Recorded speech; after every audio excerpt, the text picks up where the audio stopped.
ನಮಸ್ಕಾರ ಸ್ನೇಹಿತರೆ, ಅಂತರ್ಮುಖಿ ಕನ್ನಡ ವಾಹಿನಿಗೆ ಸ್ವಾಗತ. ನಾನು ನಿಮ್ಮ ಸುಕೇಶ್ ಶಾನಭಾಗ್. ಸ್ನೇಹಿತರೆ, ಸಹೋದರ ಮತ್ತು ಸಹೋದರಿಯ ನಡುವಿನ ಭಾವನಾತ್ಮಕ ಬಾಂಧವ್ಯವನ್ನು ಸೂಚಿಸುವ ರಕ್ಷಾಬಂಧನ ಭಾರತದ ಪ್ರಮುಖವಾದ ಹಬ್ಬಗಳಲ್ಲಿ ಒಂದಾಗಿದೆ. ಈ ಹಬ್ಬವನ್ನು ಆಚರಿಸುವುದರ ಹಿಂದೆ ಹಲವಾರು ಪೌರಾಣಿಕ ಹಾಗೂ ಐತಿಹಾಸಿಕ ಕಥೆಗಳಿವೆ. ಮಹಾಭಾರತದಲ್ಲಿ ಭಗವಾನ್ ಶ್ರೀಕೃಷ್ಣನು ಶಿಶುಪಾಲನನ್ನು ಕೊಂದಾಗ ಅವನ ಬೆರಳಿಗೆ ಗಾಯವಾಗುತ್ತೆ. ಆಗ ದ್ರೌಪದಿಯು ತನ್ನ ಸೀರೆಯ ತುಂಡನ್ನು ಹರಿದು ಶ್ರೀಕೃಷ್ಣನ ಬೆರಳಿಗೆ ಕಟ್ಟುತ್ತಾಳೆ. ಅದಕ್ಕೆ ಪ್ರತಿಯಾಗಿ ಶ್ರೀಕೃಷ್ಣನು ಕೌರವರು ತುಂಬಿದ ಸಭೆಯ ಮಧ್ಯದಲ್ಲಿ ದ್ರೌಪದಿಯ ಮಾನಭಂಗ ಮಾಡುವ ಸಂದರ್ಭದಲ್ಲಿ ಅವಳನ್ನು ರಕ್ಷಿಸುತ್ತಾನೆ. ಕೌರವರು ದ್ರೌಪದಿಯ ಸೀರೆಯನ್ನು ಎಷ್ಟೇ ಎಳೆದರೂ ಸಹ ಶ್ರೀಕೃಷ್ಣನ ಕೃಪೆಯಿಂದ ಅದು ಆಶ್ಚರ್ಯಕರ ರೀತಿಯಲ್ಲಿ 100 ಪಟ್ಟಾಗಿ ಬರುತ್ತಿತ್ತು. ಮಹಾಭಾರತದ ಈ ಘಟನೆಯಿಂದ ಹಿಂದೂ ಧರ್ಮದಲ್ಲಿ ರಾಖಿ ಕಟ್ಟುವ ಸಂಪ್ರದಾಯ ಆರಂಭವಾಯಿತು ಎನ್ನುವಂತಹ ನಂಬಿಕೆ ಇದೆ.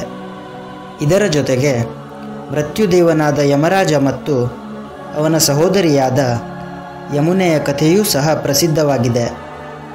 ಒಂದು ದಿನ ಯಮರಾಜನು ತನ್ನ ಸಹೋದರಿಯಾದ ಯಮುನೆಯ ಮನೆಗೆ ಹೋಗುತ್ತಾನೆ.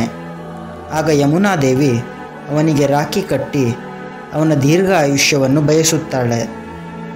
ಇದರಿಂದ ಭಾವುಕನಾದ ಯಮಧರ್ಮರಾಯನು ಪ್ರತಿ ವರ್ಷವೂ ಸಹ ತನ್ನ ಸಹೋದರಿಯ ಮನೆಗೆ ಭೇಟಿ ನೀಡುವುದಾಗಿ ಮಾತು ಕೊಡುತ್ತಾನೆ.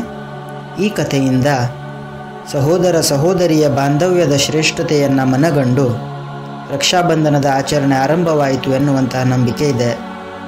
ಅದೇ ರೀತಿ ಪಶ್ಚಿಮ ದೇಶದ ರಾಜನಾದ ಅಲೆಕ್ಸಾಂಡರ್ ಭಾರತದ ಮೇಲೆ ಆಕ್ರಮಣ ಮಾಡುತ್ತಾನೆ. ಆಗ ಅಲೆಕ್ಸಾಂಡರ್ನ ಪತ್ನಿಯಾದ ಮಹಾರಾಣಿ ರೋಕ್ಸಾನ ಭಾರತೀಯ ರಾಜ ಪೋರಸ್ಗೆ ರಾಖಿಯನ್ನು ಕಳಿಸುತ್ತಾಳೆ. ಇದರಿಂದಾಗಿ ರಾಜನಾದ ಪೋರಸ್ ರಾಖಿಯ ಗೌರವಕ್ಕಾಗಿ ಯುದ್ಧದ ವೇಳೆ ಅಲೆಕ್ಸಾಂಡರ್ನ ವಧಿಸಲು ನಿರಾಕರಿಸುತ್ತಾನೆ ಹಾಗೂ ಅವನಿಗೆ ಯಾವುದೇ ಗಾಯವನ್ನು ಮಾಡಬಾರದೆಂದು ನಿರ್ಧಾರ ಮಾಡುತ್ತಾನೆ. ಈ ಘಟನೆಯೂ ಸಹ ರಕ್ಷಾಬಂಧನದ ಮಹತ್ವವನ್ನು ತಿಳಿಸುತ್ತದೆ. ರಕ್ಷಾಬಂಧನವನ್ನು ಭಾರತದ ಎಲ್ಲೆಡೆಗೆ ಅದ್ದೂರಿಯಿಂದ ಆಚರಣೆ ಮಾಡಲಾಗುತ್ತೆ. ಸಹೋದರನಿಗೆ ರಾಖಿ ಕಟ್ಟಿದ ನಂತರ ಅವನು ಆಕೆಗೆ ಉಡುಗೊರೆಯನ್ನು ನೀಡುತ್ತಾನೆ ಮತ್ತು ಸಹೋದರಿಯನ್ನು ರಕ್ಷಿಸುವ ಜವಾಬ್ದಾರಿಯನ್ನು ನಿಭಾಯಿಸುತ್ತಾನೆ.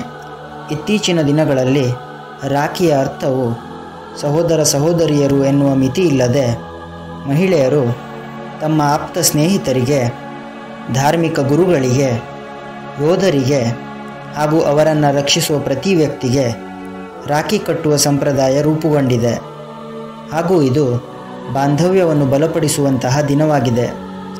ಸ್ನೇಹಿತರೆ, ನಿಮಗೂ ಹಾಗೂ ನಿಮ್ಮ ಕುಟುಂಬಕ್ಕೂ ರಕ್ಷಾಬಂಧನದ ಹಾರ್ದಿಕ ಶುಭಾಶಯಗಳು.